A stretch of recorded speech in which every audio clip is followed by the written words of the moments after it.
मोदी नहीं होंगे, लेकिन राम से अधिक चर्चा आज मोदी की हो रही है। तो निश्चित रूप से ये राजनीतिकरण जो है ना दीपक जी, ये विध्वंस का कारण भारतीय जनता पार्टी के लिए होने वाला है। अगर वाकई में भगवान राम की महिमा है तो राम की महिमा चलेगी, और 2024 में इन भाजपाइयों को जो धर्म को राजनीतिक मंचों पे बेच रहे हैं, जो सनातन को हथियार के रूप में लोगों को साधने के लिए, अपने विपक्षी दलों को साधने के लिए इस्तेमाल कर रहे हैं, निश्चित रूप से इनका विध्वंस होगा। क्योंकि इस कलयुग में अगर राम की महिमा है तो क्या भगवान राम की महिमा पर सारिका जी को डाउट है? हमें तो बिल्कुल डाउट नहीं है। हम तो कहते हैं राम कण कण में विद्यमान है, राम तो हमारे अंदर है, राम तो दीपक जी आपके अंदर है, हिमांशु त्रिवेदी के भी अंदर है। और राम गए कहां? राम गए कहां दीपक जी, जिन्हें लाने की आवश्यकता पड़ रही है? प्रश्न तो यहां उठता है, ये कौन पाखंडी है जो कह रहे हैं राम को लेके आएंगे? राम गए कहां थे? राम तो इसी सृष्टि में विद्यमान में है, जल में है, वायु में है, आसमान में है, धरती में, हम में है, आप में है। फिर ये कौन होते हैं राम को लेकर के कहीं से आने वाले? ये राजनीतिक प्रचारक, भारतीय जनता पार्टी के वो लोग जो कहते हैं झूठी भगवाधारी, झूठी हिंदुत्व को पुरोधा कहने वाले खुद को, ये वो हैं जो हिंदुत्व को बेच रहे हैं, आप धर्म के बारे में नहीं जानती। अपमान कर रहे हैं। अब ये सारिका जी आपने कहा मैं धर्म के बारे में ज्यादा कुछ नहीं जानती, लेकिन फिर भी आपने इतना ज्ञान दे दिया। कोई बात नहीं, सुधांशु जी से जवाब ले लेते। सुधांशु जी, आप धर्म का राजनीति में इस्तेमाल कर रहे हैं और जानबूझकर इसको एक पॉलिटिकल इवेंट बना रहे हैं। ये आरोप सारिका जी लगा रही है। वो कह रही है दलित, पिछड़े, दबे कुचलों की आवाज अभी भी दबाई जा रही है। डॉक्टर सुधांशु त्रिवेदी जी, देखिए, सारिका जी ने जब बोलना शुरू किया कि आज सनातन धर्म पे इतना आघात किया जा रहा है, तो मुझे लगा कि शायद उनके मन से कुछ सत्य बात निकल रही है। वो चंद्रशेखर जी जो इनके शिक्षा मंत्री हैं, उनके बारे में बोल रही होंगी, फतेह भैया, फतेह बहादुर जो पता नहीं क्या अनाप शनाप बोलते चले जा रहे हैं, वो तेजस्वी जी जो कहते हैं कि मंदिर ज्यादा होगा कि अस्पताल ज्यादा होगा, या वो इरेडिकेशन ऑफ सनातन धर्म, अर्थात हिंदी में कहें हिंदू धर्म का समूल नाश, इस ढंग की सेमिनार ऑर्गेनाइज करने वाले गठबंधन की बात कर रही होंगे, और डिसमेंटलिंग ग्लोबल हिंदुत्व यानी पूरी दुनिया से हिंदुत्व को समाप्त करने वाली अंतर्राष्ट्रीय कॉन्फ्रेंसों के बारे में बात कर रही होंगी। परंतु उन्होंने जो बोला, तो अब मैं उनसे विनम्रता से कहना चाहूंगा कि अब आप लोग युवा पीढ़ी को रिप्रेजेंट करते हैं, या अंग्रेजों के जमाने के पढ़ाए हुए वाहियात किस्म के इतिहास को कब तक याद रखेंगे? श्री राम जन्मभूमि का जब शिलान्यास हुआ, तो जिस बाकायदा 4 ईंटें रखी जाती हैं शिलान्यास में, नंदा, भद्रा, जया, पूर्णा, उससे पहली 5वीं ईंट आप ही के प्रांत के कामेश्वर चौपाल से रखवाई गई, जो तथाकथित रूप से निचली जाती है। हम किसी को निचला नहीं मानते। ये बताइए, महर्षि वाल्मीकि रामायण के रचयिता हैं और आदि कवि माने जाते हैं, लौकिक संस्कृत के पहले कवि। आज वाल्मीकि समुदाय किसमें आता है? अनुसूचित जाति में। अब बताइए, दूसरा बड़ा हमारा महाकाव्य महाभारत, उसके रचयिता महर्षि वेदव्यास, उनकी मां क्या थी? मछुआरन। आज वो समाज किसमें आता है? कहीं पर एससी में, कहीं पर अति पिछड़े में।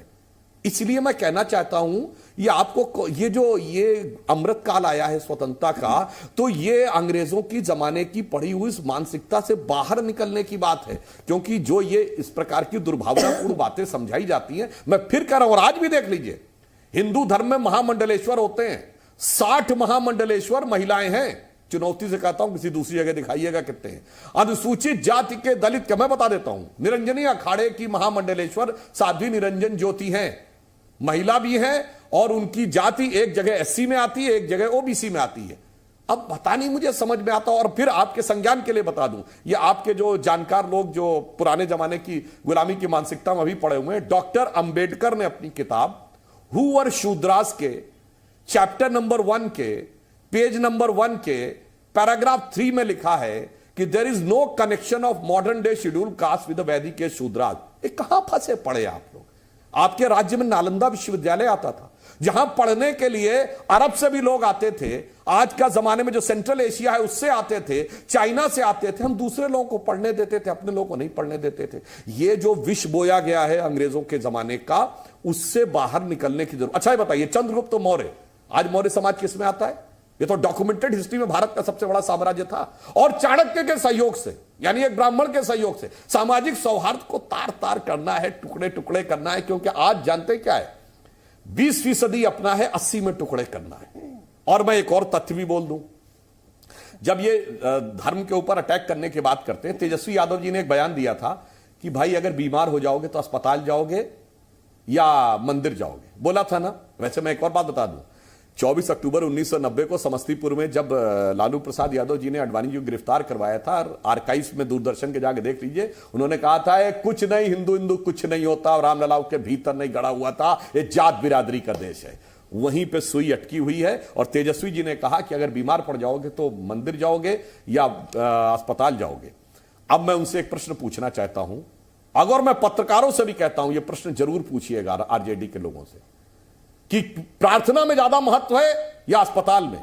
मदर टेरेसा को सेंटहुड मिला है इस आधार के ऊपर, सेंटहुड यानी महान संत की उपाधि अलंकृत की गई है, क्योंकि 2 लोगों की बीमारी बगैर अस्पताल में इलाज कराए, केवल उनकी प्रार्थना के द्वारा, उनकी फोटो को रखकर प्रार्थना के द्वारा वो ठीक कर दी गई। ये चमत्कार करने के कारण उन्हें सेंटहुड मिला है। और चमत्कार करने की वेटिकन की डेफिनेशन में लिखा, it should not have any scientific explanation, यानी इसका कोई वैज्ञानिक आधार नहीं होना चाहिए।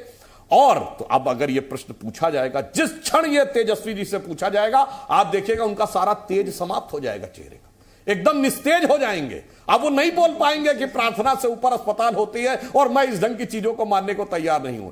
फतेह बहादुर जी से पूछ दिया जाएगा, उनके हाथ के तोते उड़ने लगेंगे। चंद्रशेखर जी से पूछ दिया जाएगा, वो चक्कर खा के गिरने लगेंगे। इसीलिए मैं कह रहा हूं, इस मानसिकता से बाहर निकलिए। अमृत काल है, विष को निकालिए, अमृत को देखिए कि अरुण गगन पर महाप्रगति का अब ये मंगल गान उठा और करवट बदला, अंगड़ाई ली, सोया हिंदुस्तान उठा। और आप तो वहां से हैं जहां भारत का स्वर्ण युग था, चंद्रगुप्त मौर्य से लेकर चंद्रगुप्त विक्रमादित्य तक।